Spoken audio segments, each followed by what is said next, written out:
Hole punch displays are becoming more and more popular on phones. We've seen it on the Honor View 20, more recently a Samsung Galaxy S10, and Apple even appears to be working on their own version of that.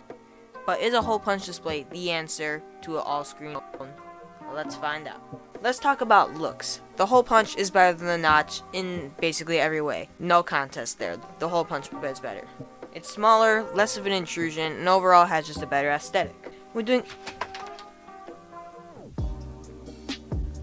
doing anything on a phone with a notch, it gets in the way of what you're trying to do, especially when you're watching videos or gaming.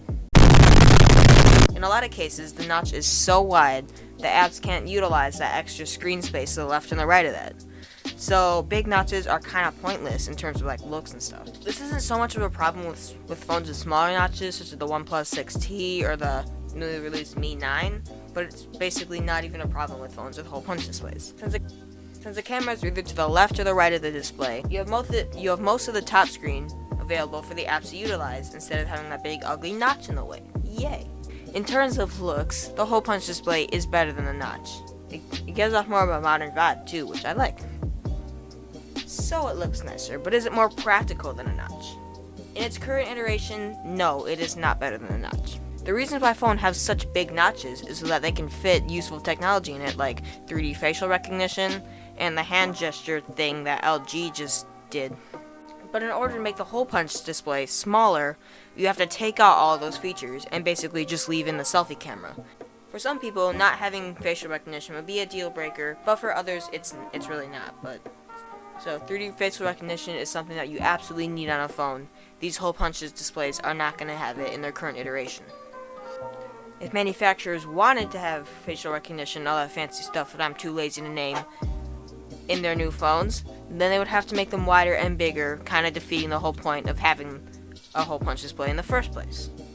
So they are not as practical as a notch or a bezel. Unpopular opinion right here, the whole bezel-less phone thing is stupid. There are few benefits of having an all-screen phone anyway, and there are actually a lot of downsides to having it. An all-screen phone is basically impossible to hold while watching videos or gaming. So you either have to put your hands in some weird position around the phone, or you just have to accept that you're gonna bump the screen and mess up whatever you're doing. Good job. This basically makes media consumption and gaming a real pain in the butt on these phones. Second, you're taking out all the great things that phone manufacturers can do with the bezel, such as speakers, more technology with facial recognition and stuff, and the gesture thing that LG does. The Razer Phone 2 has some thick bezels, but they put insanely awesome stereo speakers in there. They sound amazing, and that's because they use the bezel to actually do that. I mean, you can have a pop-up slider like on the Mi Mix 3 or whatever, but that's just solving a problem that didn't have to be created in the first place. Like, I would rather have a phone with the bezel that can actually do stuff rather than an all-screen phone. I mean, sure, bezel-less phones, they look nicer, like, no contest there, but they're not practical. Kind of like Apple products.